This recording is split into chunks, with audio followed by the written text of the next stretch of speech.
여러분 반갑습니다. I'm Kwon-soa and this is K-Culture Dive. Join us in taking a deep dive into the heart of Korean culture, from K-entertainment to AI news, and a look at teacher-student or mentor-mentee relationships in Korea's film industry. And with that, let's dive in.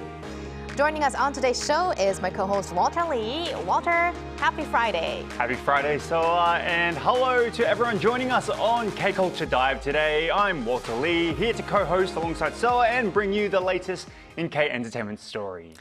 Walter, earlier this week, we talked about Blackpink's Lisa doing a performance at the FIFA World Cup, actually at the opening performance. Correct. And it looks like she's not the only Korean artist who's going to perform at the World Cup. This is a very big privilege indeed, Soa. So BTS, none other than BTS, of course, will appear as a co-headliner at the halftime show of the 2026 FIFA World Cup final. Now, Madonna and Shakira will also be a part of the halftime show.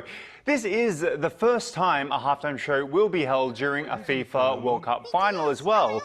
The halftime show is expected to raise awareness for the FIFA Global Citizen Education Fund, which aims to expand access to quality education and sports programs for children. BTS has held a long partnership with Global Citizen, having appeared at Global Citizen Live in 2021, while Jungkook, one of the members, took the stage at the Global Citizen Festival all the way back in 2023. BTS, as I have mentioned many times, are currently on their Arirang World Tour with upcoming performances at Stanford Stadium in California on May 16th, 17th and also 20th, becoming the first Korean artist also to hold a concert at that venue. Right, and next up, some exciting world tour news again, but this time especially exciting for K-pop Demon Hunters fans. Yes, we haven't talked about them for a while, but yes, Netflix has announced on Thursday through its official Tadam platform that it is teaming up with live entertainment company AEG Presents to create a worldwide tour based on K-pop Demon Hunters. Now, Netflix described the project as an immersive live event that will transform the universe of K-pop Demon Hunters into a spectacular real-world experience and bringing the magic of Honmun to venues around the world. Now, K-pop Demon Hunters, the Honmun word, also known as Soul Gate, is a mystical barrier created to protect the human world from demonic forces. The official lineup for performances actually has not been confirmed yet, but fans are especially eager to see whether artists like Lee, Audrey Nuna and Ray Ami, who were the singing voices for Huntrix, perform alongside with the demon boy group Saja Boys. Now, additional details, including tour dates and host cities, will be scheduled to be revealed later on this year. Can't wait for that concert, and I imagine it might actually look like inside the movie where they have the concerts. I'd love to go. Right? Yeah. Okay, now Walter, last but not least, we have one more story, and this is about a boy group that's making milestones in Japan. Yes, big milestones indeed. So according to the Recording Industry Association of Japan on Friday, Tomorrow by Together's their eighth mini album, When the Wind Briefly Stopped in the Thorn Bush, exceeded 250,000 cumulative shipments in Japan as of April, securing a platinum certification under the organization's gold disc system.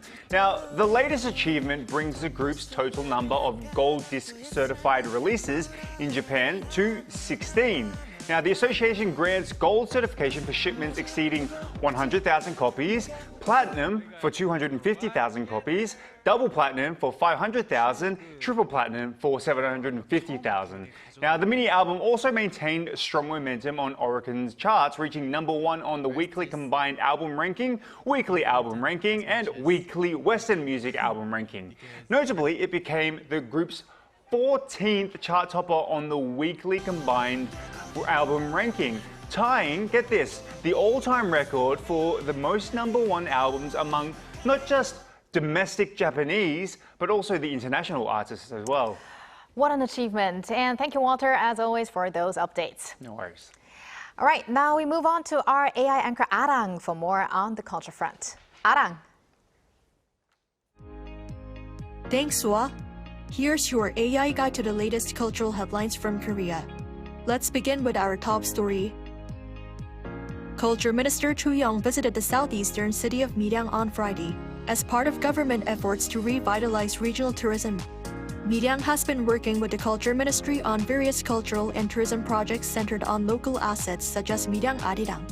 Che toured sites tied to the city's Cultural City project, inspected major tourist attractions, and held meetings with officials to hear local tourism concerns.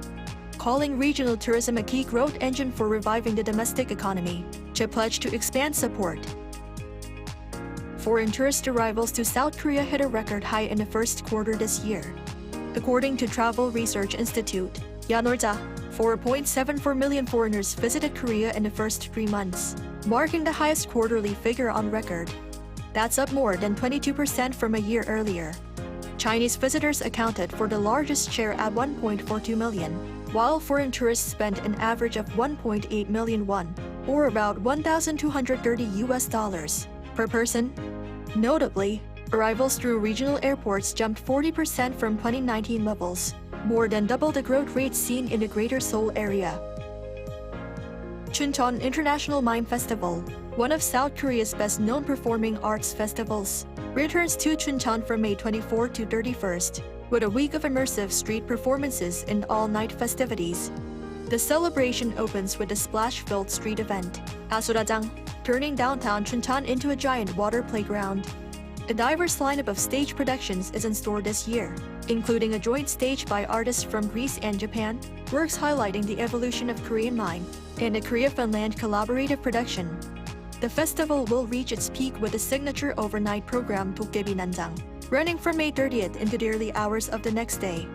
More than 90 arts groups from around 10 countries will present performances, installation art, and interactive programs throughout the night. That's all from me. Turning now to a quick look at more K-culture stories making headlines today.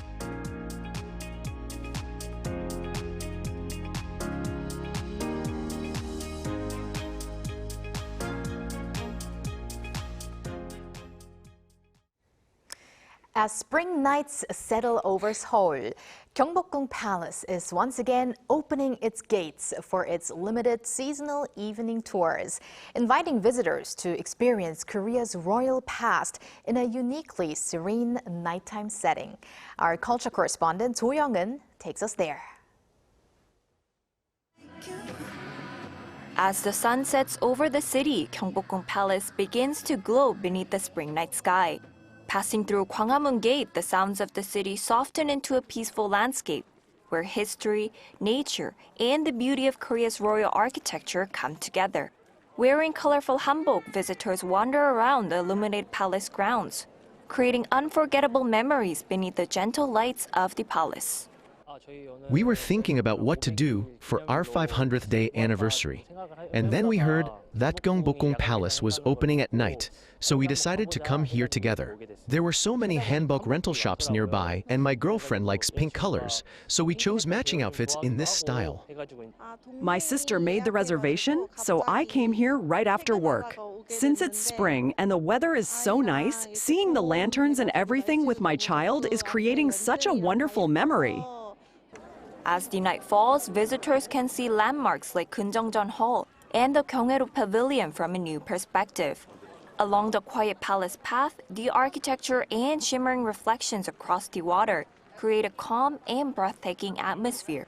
Further inside, visitors can also step into parts of the palace that are usually off limits, like Gyotaejeon Hall, once the queen's living quarters, offering a rare glimpse into royal life during the Joseon dynasty.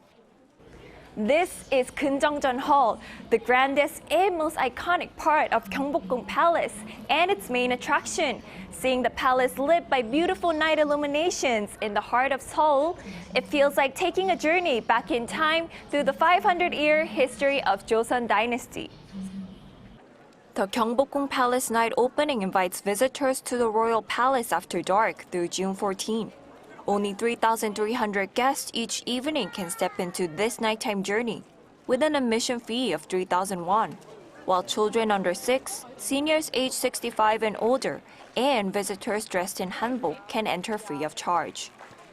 It's a cool experience of taking pictures, just wandering around the palace because it's a really nice historical site of South Korea, and we're just having fun.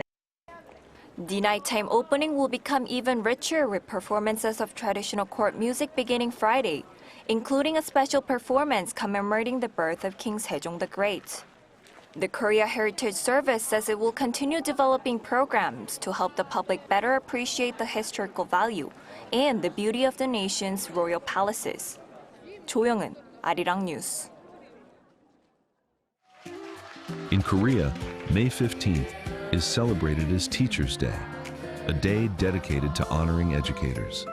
But have you ever wondered why Koreans celebrate it on that exact date? To find the answer, we have to go back 600 years to the story of a king who gave his people a voice. During the Joseon dynasty, reading and writing were privileges of the elite. Complex Chinese characters were mainly used, which were difficult for commoners to learn. Many could not defend themselves in legal matters, share their thoughts, or even put their feelings into words. One king could not ignore this. King Sejong the Great, one of Korea's most revered rulers, set out to create a Korean alphabet so simple that anyone could learn, rich or poor. He was more than a ruler seated on a throne. He was a teacher determined to give his people a voice and open a new world of knowledge to all. After years of relentless effort in the face of fierce opposition from the ruling elite, he created Hangul, a revolutionary writing system so simple and scientific that ordinary people could learn it in just days. He did not use knowledge to strengthen his power. He shared it so his people could rise with him. By giving ordinary people the ability to read, write, and speak for themselves, Sejong the Great changed Korea forever. That is why Koreans celebrate his birthday, May 15th, as Teachers' Day. Because centuries later, King Sejong is remembered not only as a great king, but as the teacher who gave a voice to the entire nation.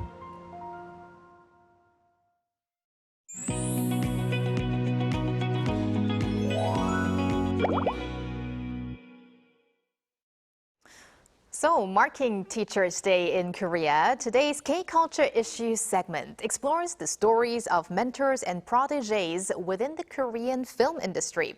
Across both academic institutions and real-world production sets, Korean cinema has long fostered a culture in which generations of filmmakers and actors continue to influence and inspire one another.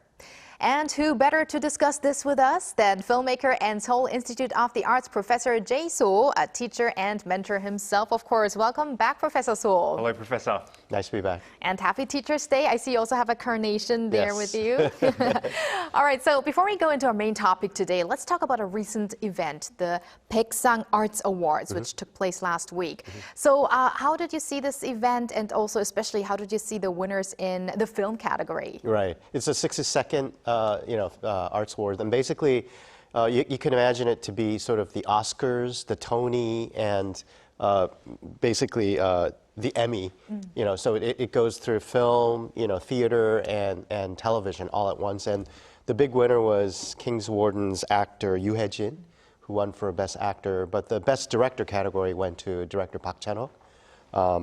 And so there's a movie called No Other Choice that he made. So, and what's interesting about it is there are many different films of different genres that were competing. And in the past, it's been more sort of traditional, like a big budget film that had won. But this year, for the Best Director, Yoon Ga-eun won for the World of Love, which is like an indie film. So what I found kind of interesting about this year's sort of the film part of the awards is that it was very sort of like it had a very spectrum of different kinds of films, sort of more personal films versus films like, The King's Warden, which was kind of a big budget historical drama. So other festivals basically always go after sort of the mainstream, but I think this year, not only for, film, but for theater and television as well, they were also sort of like marking out new filmmakers and sort of, I guess, theater directors that were making their mark, for the first time. Right. Yeah. I also quickly want to mention we also had Tanjong, the king, receiving some awards, right? Right. So this was not the Best Actor award, but Neighbor had Best Newcomer, and it won that award for Park Ji-yoon for King's Warden. And King's Warden actually won this thing called the Gucci Impact Award, which is sort of like a special award that I guess Gucci was sort of sponsoring for. So, it got its due. So I think director Cha Han-jun's lucky that he's not only a bestseller director, but he's also now a award-winning director as well. Right. Right. Now let's move on to our main topic, the kind of student-teacher relationship in cinema, like as an example.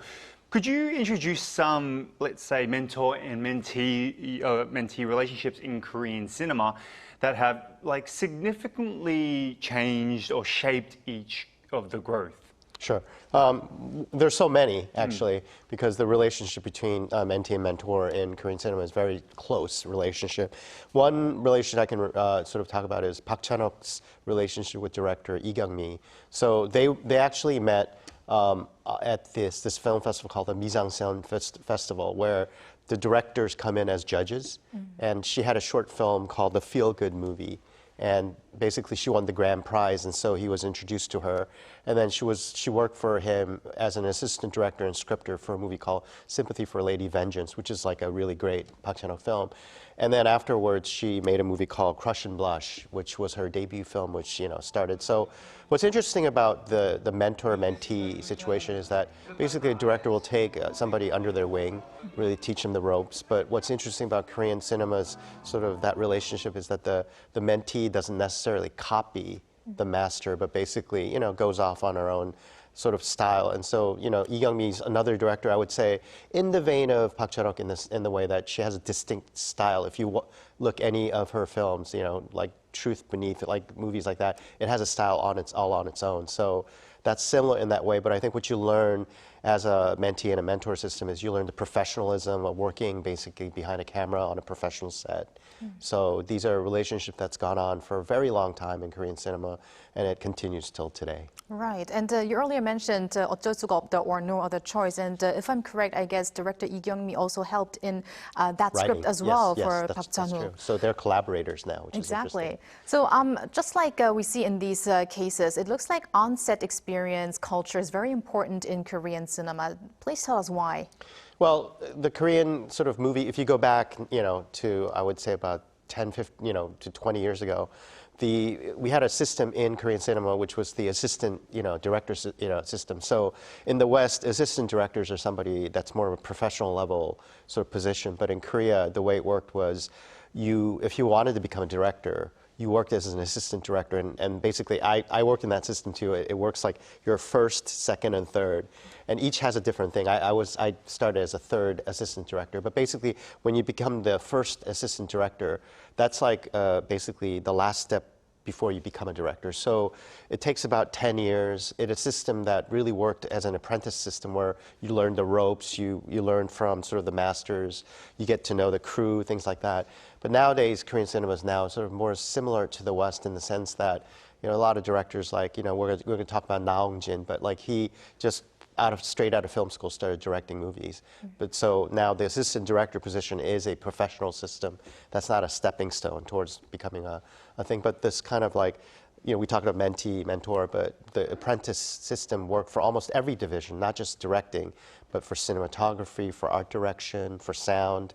But now that's kind of changing. The landscape's changing because of, I would say, the biggest thing is streaming. Yeah. I see. Now, Korea is home to many renowned film and acting schools, and relationships formed between like professors, students, seniors, and juniors, as you definitely would know, Professor, often continue into the professional film industry. Now, how do you think these connections influence Korean cinema, and what might be the advantages or even disadvantages of this? I have first-hand knowledge of this because I actually, when I made my first film, I used students both in front of the camera and behind the camera. So, a school like Seoul Institute of the Arts, like we're basically a filmmaking school. It's not like, learn theory about filmmaking. We do a little bit of theory, but you're actually there making films. But when I debuted my feature, I had people as an assistant director in the camera department. I had professional crew members, but we had students in every part. And I'm really proud that I used some student actors as well.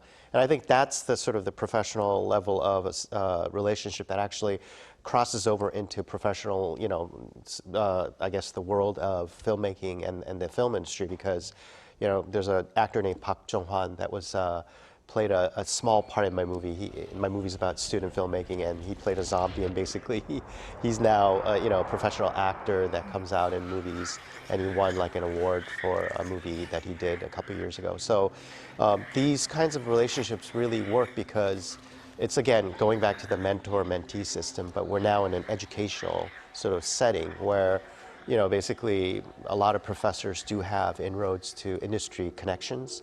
So even if the director is not a professor, he can actually connect the students to other directors and things like that. I'm always asked by directors, and not just on movies, but on OTT platforms, who the next big actor is going to be. So I'm always kind of looking amongst my students to see what the next big star is, and I have some ex-students now that are really famous actors, which I'm very proud of.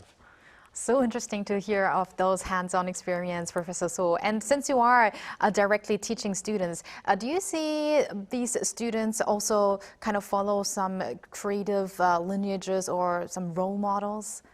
Well, I think right now, we're going through a change because as Korean cinema is, as you know, the theater system isn't really doing that well. And I think right now, the new wave of sort of filmmakers coming up, I think they're much more keen to sort of mixing genres, creating new things. They're really influenced by TikTok and YouTube, that generation. So I'm hoping that besides the traditional way of sort of looking at the masters in film and sort of following their lineage, I think this new wave of filmmakers are going to really influence the way the cinema is going to look, the type of stories they're going to tell.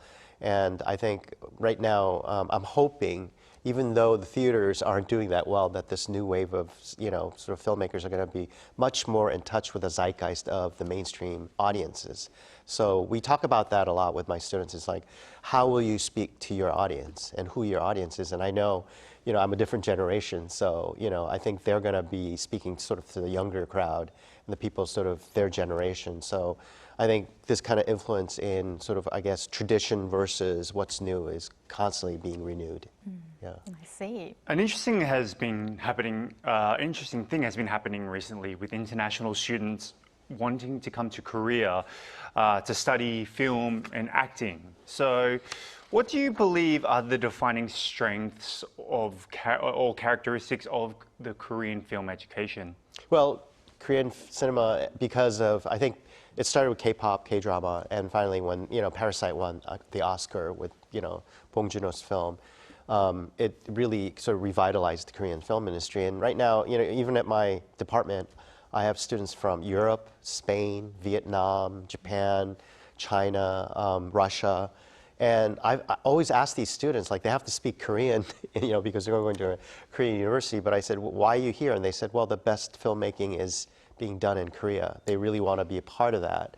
And I think what's interesting is they're coming in sort of looking at us as sort of the benchmarking sort of country for that. And it's interesting because I studied filmmaking not in Korea, but in Hollywood, basically in LA. So to me, my style of filmmaking is, I would say, the way I teach it is like, basically Korean cinema plus what's happening around the world. So it's very international. And I think, we've done exchanges with other countries like America, Vietnam. And what's kind of interesting is that, besides the language barrier, what really brings us together is filmmaking itself is a very international language. So it doesn't matter where you're making the film. As long as you have the ability to have a professional crew to do something, if you have something to say, I think now the world cinema is becoming at a certain high level, and Korea is definitely sort of a beacon for that right now.